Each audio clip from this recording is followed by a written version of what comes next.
16 বছর আগের যদি পুলিশ, আমি আগেই বলেছি, এই পুলিশ এক নয়।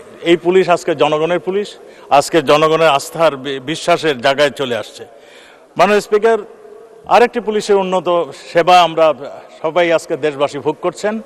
আমাদের অ্যাডভাইজার, আইসিটি অ্যাডভাইজার সজীব ওয়াজেদের জয় ব্রেন চাইল্ড 999, আজকে যে কোনো লোক যে কোনোখানের থেকে 99-এ ফোন করলেই পুলিশ সেখানে উপস্থিত হচ্ছে, অ্যাম্বুলেন্স সেখানে যাচ্ছে, ফায়ার সার্ভিসের লোক সেখানে যাচ্ছে। মাননীয় স্পিকার, জনগণের পুলিশ আমরা সেই জন্যই বলি আজকে পুলিশ জনগণের সেবক হয়েছে।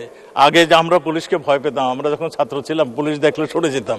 এখন কিন্তু পুলিশ আমরা দেখলে জনগণ তার কাছে যায়। আমরা পুলিশকে সুন্দরভাবে সাজানোর জন্য আমরা প্রচেষ্টা নিয়েছি। এই সেবাকে সহজ করার জন্য আমরা জনমুখী প্রয়াস আমরা চালু করেছি। আমরা জিডি যে কোনো ব্যক্তি অনলাইনে জিডি ঘরে বসে করতে পারে, আমরা সেই চেষ্টাটা আমরা করে যাচ্ছি। আমরা মাননীয় স্পিকার, জঙ্গি দমনের আইন শৃঙ্খলা বাহিনী জীবন বাজি রেখে জঙ্গিদের বিরুদ্ধে লড়াই করেছে। আমি আগেই বলেছি 2009-এ পুলিশের জনবল ছিল 1,30,000, বর্তমান পুলিশের জনবল 2,13,000 ও বেশি।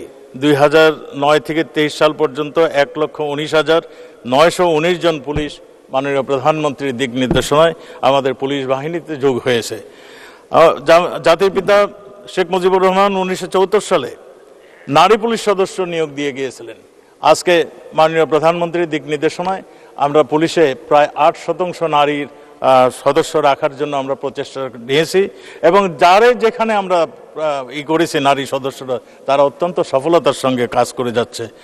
আমাদের পুলিশকে সমৃদ্ধ করার জন্য আমরা ট্যুরিস্ট পুলিশ, নৌ পুলিশ, আমরা দুর্ঘটনা রোধের জন্য হাইওয়ে পুলিশ, আমরা ইন্ডাস্ট্রিয়াল পুলিশ, আমরা জঙ্গি দমনে কাউন্টার টেররিজম ইউনিট, আমরা এটিও, এগুলি সবগুলোই, এবং উন্নত তদন্তের জন্য আমরা পিবিআই আমরা গঠন করেছি। মাননীয় স্পিকার, এটা সবাই অত্যন্ত সফলতার সঙ্গে তারা কাজ করছে বলেই আমরা সেই জায়গাটিতে আসছি। মাননীয় প্রধানমন্ত্রীর ডিজায়ার অনুযায়ী আমরা সেই নিরাপত্তার কাজটি আমরা সঠিকভাবে পুলিশ করছেন, সেই জন্যই আজকে শান্তিতে ব্যবসা বাণিজ্যের থেকে সব কিছুই হচ্ছে।